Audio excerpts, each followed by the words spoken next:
Bienvenue dans Xenius. Gunnar et Caro vous saluent de l'île de la Réunion. Ouh, il fait chaud. Cette île est perdue au beau milieu de l'océan Indien, mais c'est tout sauf une île déserte. Je ne fais pas allusion à la route côtière qui serpente juste au-dessous, mais plutôt à la forêt tropicale que vous pouvez voir derrière nous. La nature a vraiment comblé cette île de merveilles. Oui, il y a une multitude de choses à découvrir. On trouve ici un nombre impressionnant d'animaux et de plantes qui n'existent nulle part ailleurs sur la planète. Scientifiquement parlant, la Réunion est un hotspot de la biodiversité.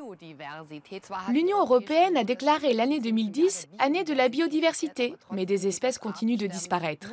Et il n'y a pas qu'ici, à la Réunion, qu'on trouve des animaux et des plantes uniques au monde. Il y en a aussi en Europe.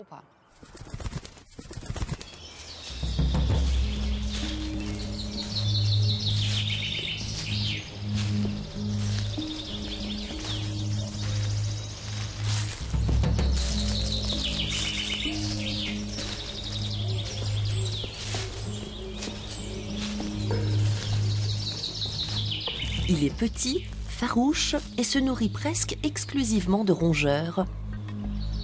Le chat sauvage d'Europe.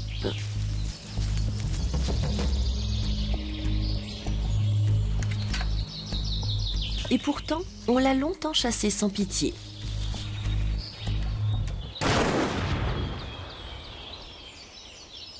Au point qu'il y a une centaine d'années, il semblait avoir complètement disparu d'Allemagne. Aujourd'hui, le chat sauvage d'Europe est placé sous haute protection, mais sa survie n'est pas plus facile. La plupart des forêts sont exploitées de toutes parts. Rien qu'en Allemagne, 50 000 km de routes et autoroutes morcellent les forêts. Et on continue d'en construire de nouvelles en détruisant de plus en plus de massifs forestiers.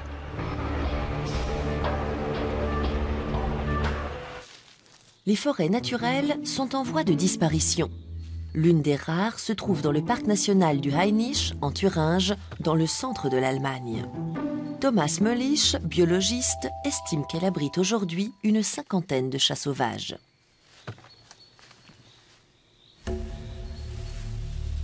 C'est un territoire idéal pour eux.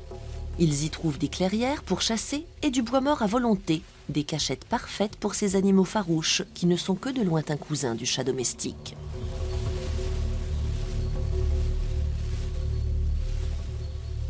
Les forêts préservées sont capitales pour la survie de nombreux animaux et végétaux en danger. Ici, c'est un pic qui a laissé ses traces. Thomas Möllisch se dévoue corps et âme pour le chat sauvage, car défendre sa survie, c'est préserver les chances de la biodiversité. Je crois que le chat sauvage nous montre ce qui est en jeu. On le trouve rarement dans les endroits où la nature est déréglée. La France et l'Allemagne abritent aujourd'hui près de 5000 chats sauvages. Un nombre insuffisant pour assurer la survie de l'espèce. Mais comment organiser sa protection?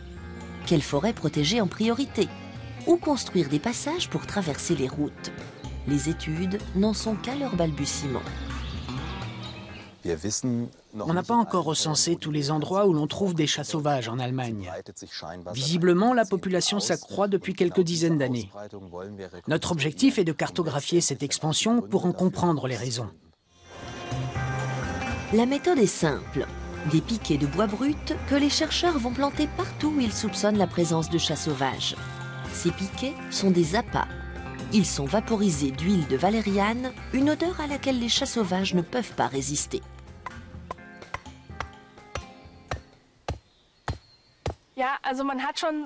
Comme ça, on arrive à les identifier.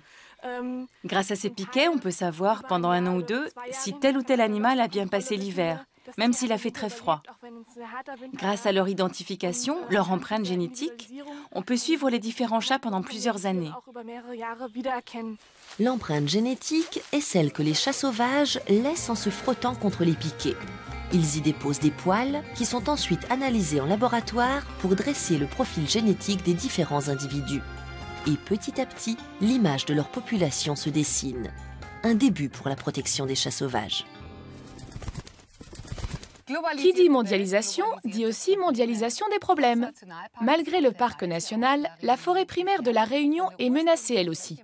Elle ne couvre plus que 1% de sa surface originelle. Et nous sommes ici en compagnie de Pascal Truon, qui s'est fixé pour mission de protéger ce 1%. Il est le coordinateur du projet au sein du parc national. Jusqu'à présent, je connaissais le vin demi-sec, mais pas les forêts semi-sèches, comme celle-ci. Quelles sont ses caractéristiques ? Alors la caractéristique d'une forêt semi-sèche, c'est principalement les températures et la pluviométrie. Voilà. La forêt semi-sèche à La Réunion se répartit uniquement entre 150 mètres d'altitude et 600 mètres d'altitude. La particularité également, c'est que, comme vous l'a dit votre collègue, il ne reste plus qu'1% de cette forêt à l'échelle mondiale. Quelles plantes aiment les milieux semi-secs? Alors, c'est une bonne question. Dans le milieu semi-sec, on dénombre à peu près une cinquantaine de plantes différentes, principalement des arbres. Il y en a un à l'arrière-plan ici. Et effectivement, on travaille sur toutes ces espèces-là, ce qui fait que c'est très compliqué puisque c'est des espèces qui sont peu connues.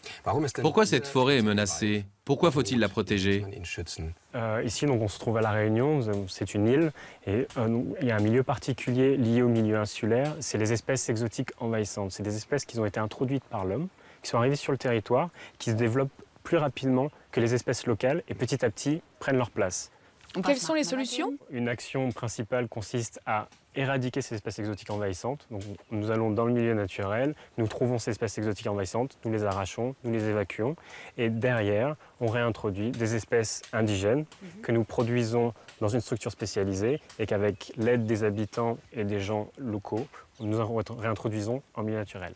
Arracher toutes ces plantes venues d'ailleurs, c'est un travail sans fin. Effectivement, notre problématique principale, c'est-à-dire qu'on a besoin de tout le monde pour aller restaurer la forêt semi-sèche. C'est un travail très dur, vous allez le voir tout à l'heure. Donc on a besoin de montrer aux Réunionnais qu'on peut le faire ensemble et le projet a cette valeur démonstrative. Vous avez entendu? Un travail de titan et pas assez de bras. Heureusement qu'on est là. C'est parti!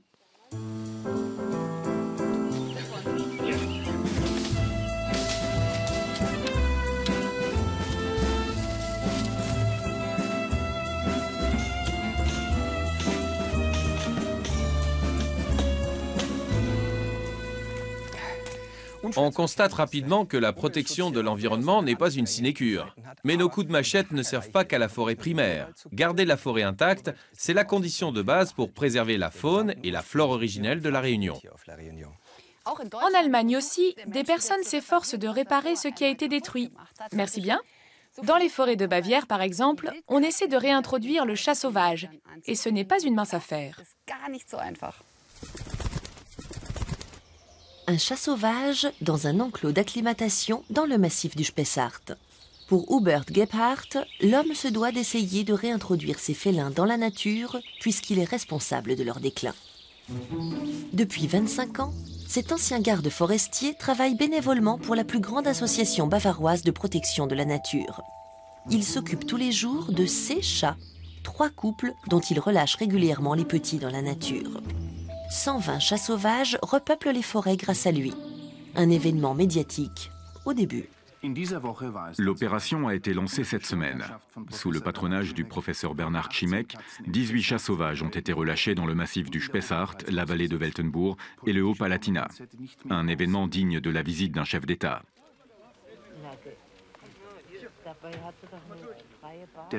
Le chemin de la liberté a été difficile à trouver. Est-ce la bonne méthode ? C'est la question que se pose aussi le biologiste Jürgen Thein. Il est chargé, au sein de la Fédération bavaroise pour la protection de la nature, d'évaluer les résultats de ces réintroductions. Mais les chats sauvages restent rares et faute d'empreintes génétiques, il ne peut pas savoir s'ils proviennent de l'enclos d'acclimatation. Il est encore impossible de se prononcer sur le succès de ce projet. Mais comme dans d'autres régions d'Allemagne, on constate une tendance positive. Les chatons de l'enclos ont de bonnes chances de réussir leur retour à la nature. Hubert Gebhardt ne les a pas habitués à l'homme. Ils restent sauvages.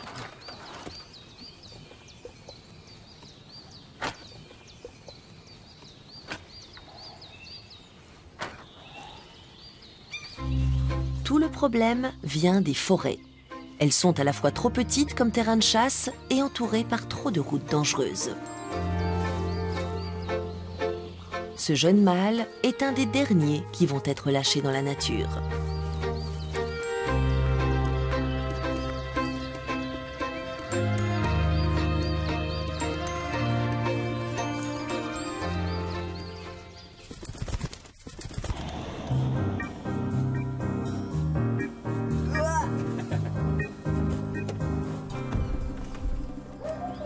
Bien, nous avons fait quelques kilomètres car Pascal tient à nous montrer autre chose. Là-haut dans la montagne où nous étions tout à l'heure, les arbres qui poussent naturellement à La Réunion sont en minorité. Et comme on n'en trouve pas beaucoup ailleurs sur l'île, il faut les semer. Oui, et les cultiver. Et Aurélie, qui travaille à la pépinière, nous attend. Bonjour Aurélie, je suis Caroline. Bonjour. C'est Gunnar. Où sont cachés les arbres? Alors nous avons des plants, les plants de la forêt semi-sèche. Vous en avez un petit peu ici là-bas avec Madame Syracuse, qui est habitante de la Grande Chaloupe. Comment se fait-il que les habitants mettent la main à la pâte? En fait, l'objectif, on a une partie de production qui est produire 100 000 plants endémiques et indigènes de la forêt semi-sèche. Mais parallèlement, on souhaite sensibiliser le grand public. Alors l'objectif, c'est de réintroduire pour moitié sur la zone de reconstitution donc, de la planète. Et l'autre moitié, on leur donne en guise de remerciement de ce partenariat qu'on a créé avec eux. Combien d'habitants de la Grande Chaloupe participent au projet? Il y a 24 ou 25 familles qui ont dit oui. Ce sont presque tout. Exactement, oui. On les salue. Et allons voir ça.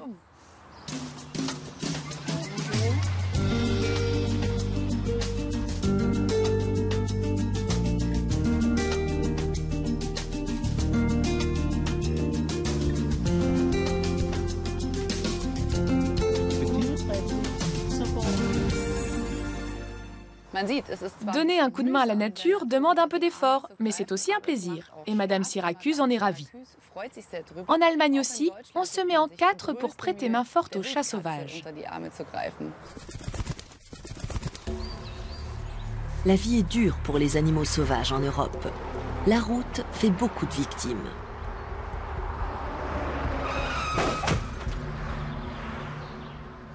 Le parc national du Hainich est, lui aussi, entouré de routes. Quand les chats sauvages partent en vadrouille, surtout les mâles en quête d'un nouveau territoire, tout s'arrête souvent sur la première route qu'ils croisent. Thomas Möllisch, spécialiste des chats sauvages, y ramasse régulièrement des cadavres. Comme en Bavière, les chercheurs de ce parc ont recueilli des données sur les félins. Ils ont équipé certains de colliers émetteurs et ont été surpris par les résultats. Ils ont constaté, par exemple, que certains mâles parcourent des territoires de 50 km² et les femelles des espaces de 7 km² en moyenne. Avec de tels besoins, les plus vastes forêts préservées, comme celle du Hainich, ne peuvent pas abriter plus de 50 chats sauvages. Une population trop réduite pour la survie de l'espèce. Conséquence, leur habitat ne couvre même plus 5% de leur territoire d'origine. Mais les chercheurs ont également découvert que s'ils ont besoin de forêts denses pour dormir et mettre bas, pour chasser et vagabonder, ils affectionnent aussi les endroits moins protégés. Les milieux semi-ouverts comme celui-ci sont les terrains de chasse préférés du chat sauvage. Ils sont encore nombreux en Allemagne. Ce qu'il faut, c'est simplement mieux les relier entre eux, comme les forêts préservées. C'est une mesure qui serait d'un grand secours pour des espèces aussi fragiles. En fonction de cette nouvelle donne, les chercheurs ont repéré de nombreuses forêts qui pourraient accueillir des chats sauvages. Ce qui manque, ce sont des voies de communication entre les habitats actuels et ces nouvelles zones.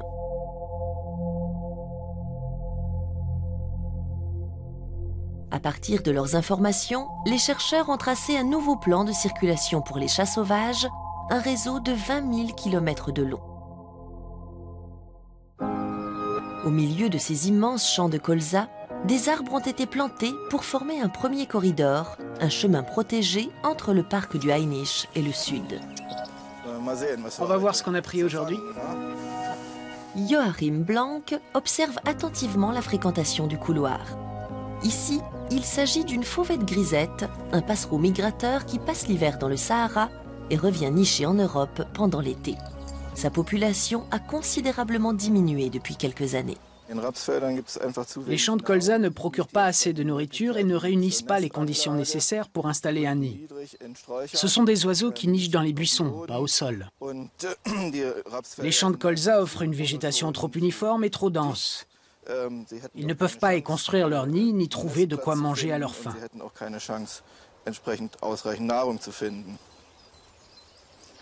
Je vais lui poser une bague.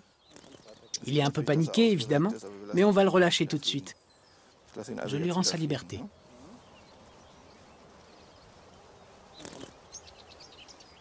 Et il rechante aussitôt.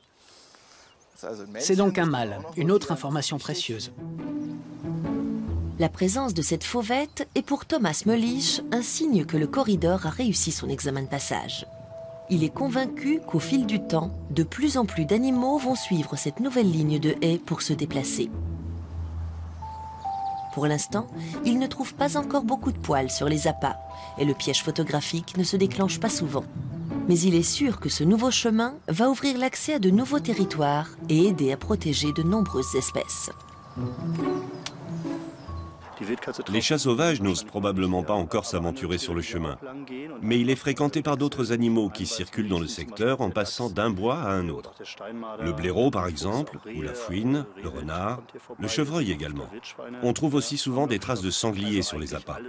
En gros, tous les animaux qui vivent dans les bois utilisent le corridor. L'essayer, c'est l'adopter. Les animaux sauvages s'approprient bel et bien les chemins aménagés par l'homme. Une caméra de surveillance installée sur un nouveau passage d'autoroute l'a fixée sur la pellicule.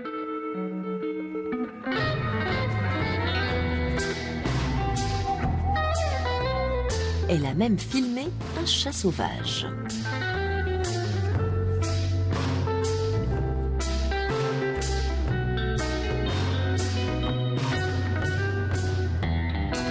Le réseau de circulation des chats sauvages n'en est qu'à ses débuts.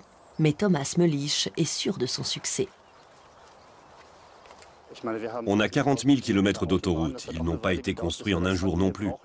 Il ne s'agit pas de planter des arbres sur les 20 000 km de corridor, mais juste de reconnecter les forêts pour que les principaux massifs soient de nouveau reliés. Même si la survie du chat sauvage d'Europe reste incertaine, les efforts déployés pour le protéger n'ont que des bons côtés. Non seulement pour le chat sauvage, mais pour la biodiversité en général.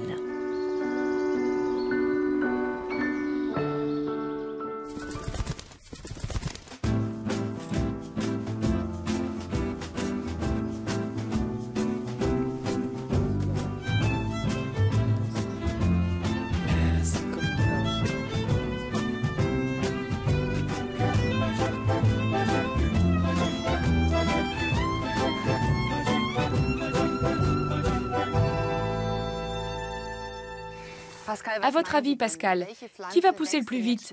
Notre bois de Juda ou les plantes exotiques qui ont été introduites ici? Les espèces exotiques que l'on vient d'éliminer ensemble poussent bien plus vite que les espèces que nous réintroduisons ici aujourd'hui. Donc effectivement, il faut leur faire la place pour qu'elles prennent le temps de se développer tranquillement. Pourquoi se donner tant de mal? Pourquoi ne pas laisser simplement la forêt évoluer à sa guise? C'est le patrimoine de tous, c'est-à-dire que si l'on laisse cette forêt disparaître, c'est une partie de nous qui disparaît. Car cette forêt, encore une fois, est uniquement présente à La Réunion. Donc ici, elle disparaît ici, elle disparaît sur le monde, à l'échelle de la Terre entière. Merci beaucoup. Et tous nos vœux au petit bois de Juda pour qu'il devienne grand et fort. Bonne chance, petit arbre. Bien. Le bois de Juda est étouffé par les espèces venues de l'extérieur. Pour éviter que d'autres plantes de la Réunion ne connaissent le même sort, les orchidées des forêts par exemple, des chercheurs surveillent attentivement leur territoire naturel. Il y a des millions d'années, quand l'île volcanique de la Réunion a surgi de la mer, elle n'abritait ni animaux ni plantes. Les orchidées font partie des premières espèces à s'y être installées grâce à des graines apportées par le vent. Rapidement, elles se sont propagées dans l'île déserte en développant des caractéristiques spécifiques selon les différentes niches écologiques, si bien que l'on en recense aujourd'hui plus de 1000 variétés. Les chercheurs de l'Université de La Réunion sont loin de les connaître toutes en détail. Ouais, ok. Tu m'appelles si tu vois quelque chose. Ok. L'un des grands mystères, leur reproduction. Thierry, ouais. Il y a une calante là. Ah, super. Les pollinisateurs habituels, abeilles, papillons ou colibris par exemple, n'existent pas dans l'environnement de certaines variétés. Celles-ci ne sont pas prélevées, ouais. Là, il y a eu un peu de... Le biologiste Thierry Paillet et ses collègues ont donc voulu savoir comment elles étaient fécondées. Ouais, ça dégage bien. Ça dégage bien, ouais. On va se mettre là, il y a de la visite, donc il y a peut-être des pollinisateurs. Ils sont restés aux aguets pendant longtemps, en vain. Alors, ils ont posté une caméra vidéo devant les fleurs.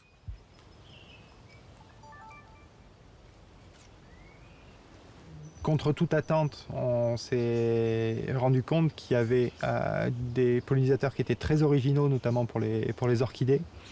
On a des petits oiseaux qui sont d'origine asiatique, notamment, qui pollinisent des angraecums qui, eux, sont plutôt d'origine malgache ou africaine. Donc à La Réunion, sur une petite île, on a une rencontre entre une faune asiatique et une flore africaine.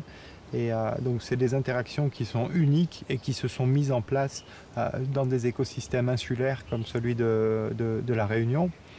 On a aussi observé, et ça c'est une première mondiale puisque ça n'était pas connu encore à l'échelle internationale, on s'est rendu compte qu'il y avait même des criquets qui pouvaient être pollinisateurs d'orchidées.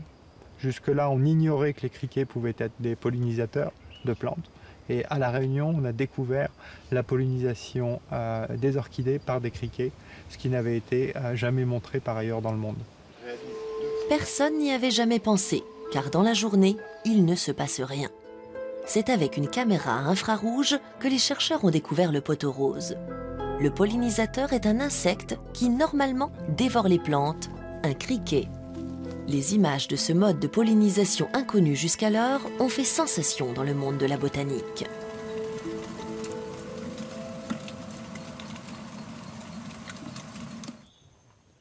Thierry Paillet et Bertrand Mallet sont à la recherche d'une autre variété d'orchidées. Les Réunionnais l'appellent Faham. Autrefois, l'île en était couverte. Aujourd'hui, il n'en reste plus qu'une soixantaine de pieds, bien cachés dans la jungle.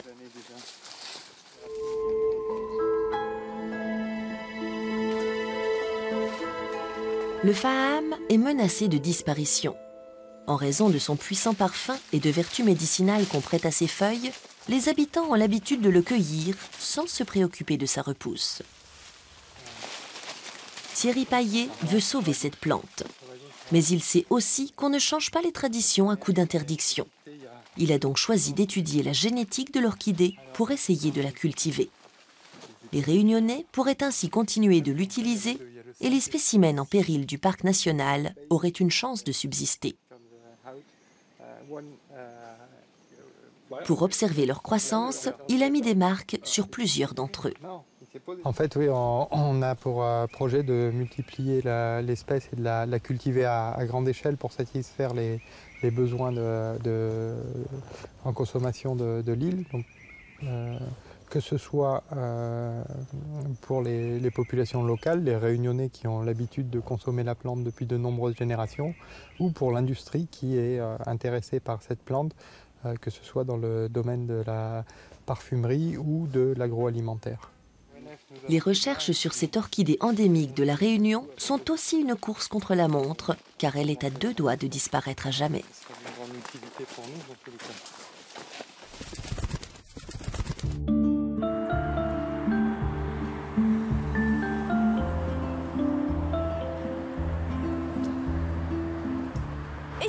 Quand on parle d'animaux et de plantes dans Xenius, je suis toujours émerveillée et heureuse de voir que dans un écosystème, tous les éléments s'imbriquent comme les rouages d'une horloge. C'est comme une méga chorégraphie orchestrée par Dame Nature. Le problème, c'est quand l'homme entre dans la danse. Il a souvent le chic pour chausser ses gros sabots ou se moquer de tout ce qui l'entoure. On en a un excellent exemple derrière nous. D'un côté, la nature et une sublime montagne. De l'autre, la route tracée par l'homme. On vous offre 5 secondes pour savourer avec nous. Nettement moins bien. À la prochaine. Salut!